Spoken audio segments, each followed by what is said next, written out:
All right, so MathLibs puzzles. Let's go ahead and read this together. I'll call on your group. You can add in your different piece to it. All right. On a hot October day, you're standing on the roof of a 6-story building that's 72 feet tall. Your friend thinks it would be fun to drop balloons filled with, let's go with bananas. Gatorade mystery flavor. Okay, filled with Gatorade mystery flavor on people below. You think this is, let's go with pineapple. Sticky. You think this is sticky, but agree to do it anyways. After the balloons are filled, you spot, let's go with sediment. D-Rod. You spot D-Rod, okay, below. Let's see, how about McBroy? What do you say for another word for great? Supercalifragilisticexpialidocious. Oh, I see. Okay, so let's see. You see D-Rod below, supercalifragilisticexpialidocious. All right, perfect target. At the moment you drop the balloons, you yell. How about BPM? What do you yell? Another one? All right, pushing. What do you yell? You yell, ah! Okay. Let's see. D-Rod looks up with a BPM facial expression. Grimace. With a grimace. They slip on a BPM. Go for it. Malik's grade. They slip on Malik's grades and fall on their back. Okay.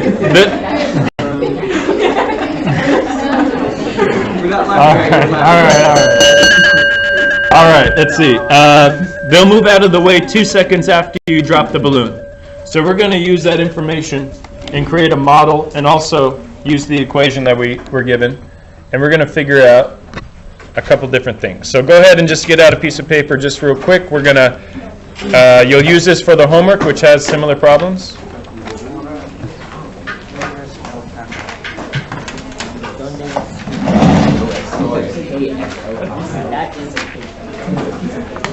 What is the paper? That is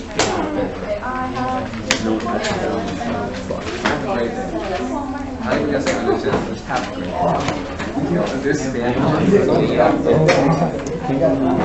All right, paper out. All right, let's go ahead and start so we have time for the whole activity. This formula right here works for any dropped object. And you can actually use this formula on even different planets because you can change the gravitational constant. Okay? So gravity is much stronger on Jupiter.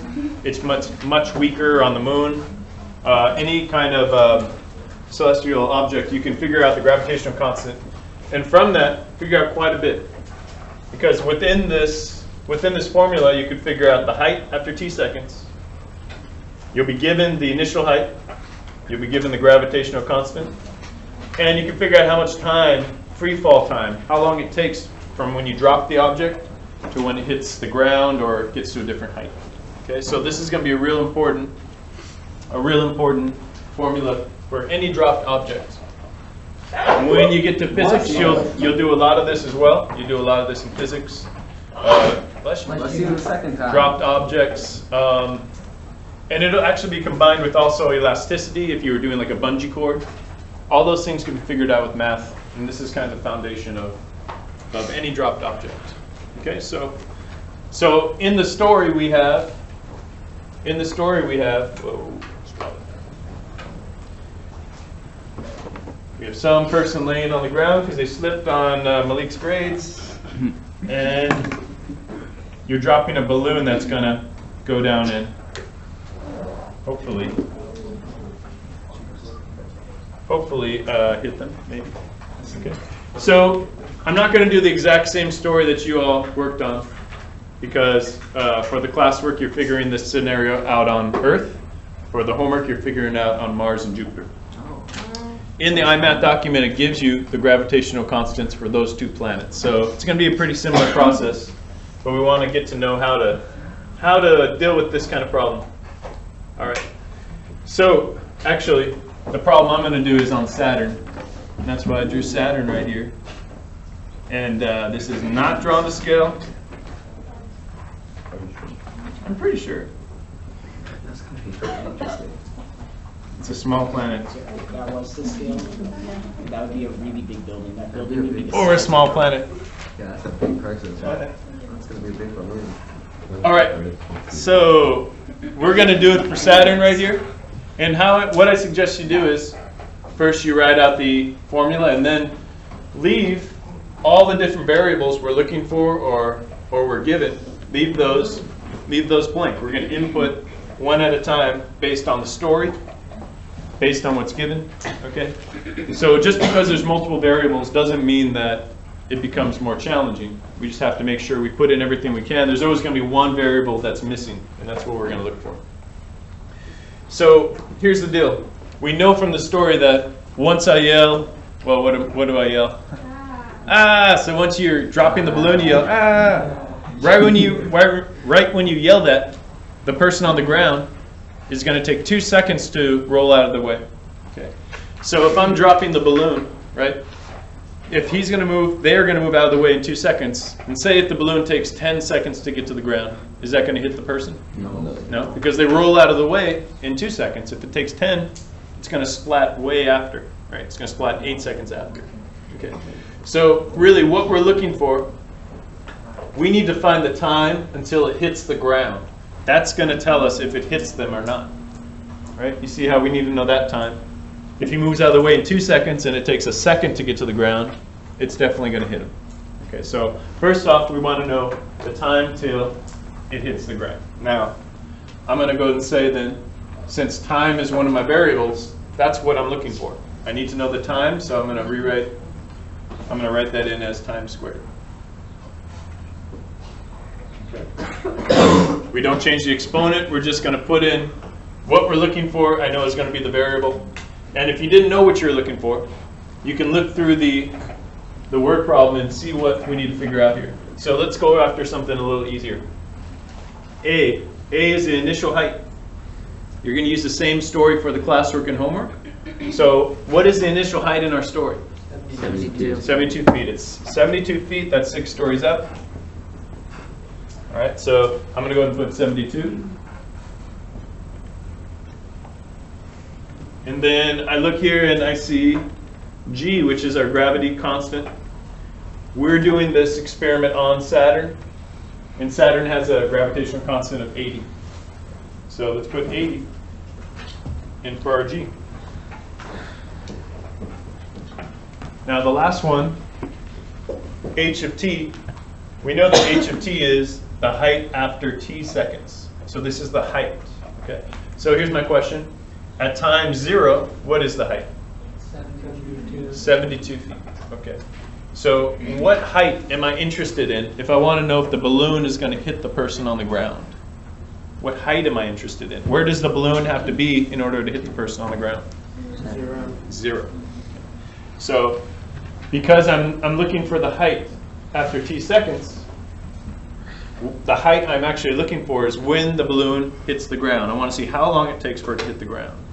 So I want to know how much time it takes for the balloon to get all the way down to be 0 feet. This is the height that I'm looking for because I'm dropping the balloon. I want to see how long till it hits the ground. Okay, that's the distance. So now look at this problem. How many variables left? One variable. It's squared, but we can deal with that. So since we have one variable, I know that I'm ready to solve and figure what that is. So let's go ahead and, where should I start? What do you think? We know we want to get to t, and all these are multiplied together. So I need to deal with something before I can get to that, get into this over here. How about this, 72? How do we move that over the other side? Subtract. Good. Minus 72. Minus 72. So that allows us to cancel on the right. We have negative 72 is equal to negative 1/2 80 times t squared. Okay. Now, if I think about PEMDAS, remember order of operations, I look to see what's going on here. I I have within the parentheses, I have a number, constant, and then t squared, it's being squared. There's nothing I could do with the t squared. I can't simplify that. So now it's all these multiplied together. Which one should I multiply together to make this a little bit closer to being done? What do you think? What do you think, Jason? What should I do next with this? I should probably multiply some together. Which ones are easiest? Yeah, which gives you? There you go. Negative 72 is equal to negative 40 times t squared. You see, we're just doing one step at a time. PEMDAS is the main thing that we're using to navigate this. Now we're at this point. Okay, I'm almost ready to get to dealing with the t. It's multiplication. So how do I cancel out this negative 40? Add 40. Why are we going to divide instead of add? It is a negative number, but look what's happening. I want to isolate this t squared, and it's negative 40 times t squared. So when it's multiplication like so, we have to divide by negative 40. And let's see if that actually works. Negative 40 over negative 40 is 1, so that allows us to cancel on that side. We have t squared, and this is a negative over a negative. That's going to be a positive, and that is 1.8. Almost done. This last step, I'm just going to move it down so we have room. This last step has been tricky for some folks. Really what we need to think about here is it's an exponent. It's squared. So what is, remember when we cancel, we're doing that because we have the inverse. So what is the inverse of squaring something? Square root, watch. Square root, both sides. Always both sides. All right. Somebody tell me, what are we going to get on the right side of the equation? T. Because we took the square root of something squared, the answer is just what's left inside. And you can think about that if you're not sure how we got that. Think of it as square root of t times t. The square root of two numbers like so that are the same is t. Remember, square root is saying we want to find groups of two that we can take out. We'll revisit that later. So now on the right side of the equation I have t. What do I end up on the left? What do I end up with on the left? Isaac? Square root of 1.8. Good, good. Can anybody compute that out? Because you'll have to actually find the value for it. What is the square root? 1.34? Let's go to the 100. It's hard to measure. That was good. That was quick. 1.34 seconds. So this isn't the end of the question, though, because this guy over here that's on Mars is going to move out of the way in 2 seconds. So if it takes 1.34 seconds to get down to the ground, is that balloon going to hit him or is it not going to hit him? It won't. Is what? It will. So right when you yell, right when you yell that, the person laying down here is going to start to move out of the way. It takes them 2 seconds to get out of the way. The balloon only takes 1 second, 0.34, to get down to the ground. Oh, So 2 seconds, then no. no what? No. Oh, the guy won't make it out. Right, right. It's going to hit him. It is going to hit him. All right, so I'd say here, I'd say yes. It hits them.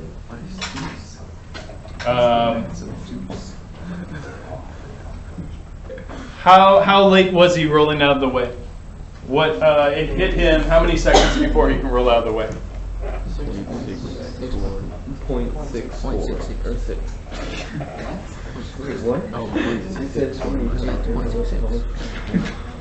It hits them 0.66 seconds before they can get out of the way. Before they move. You see the different parts of this problem? We use our dropped objects. We plug in the gravitational coefficient constant for the planet we're on. We know our starting height. We know what we want to measure. We want the time when it hits the ground. That's why we put the 0 for each of t. They were 0.66 seconds too late. Exactly. That's another way to verbalize it. It's good. Okay, so basically for today, for the classwork, we're going to be working this out, but you won't be doing it on Saturn. You'll be doing it on Earth. I need you to draw a model, like so, real quick model. Also for the homework, you're going to do it on 2 different planets. It's going to be Jupiter and Mars with different coefficients. Those are in the iMath doc. So I need models for each of them. For the classwork, all right, subscribe.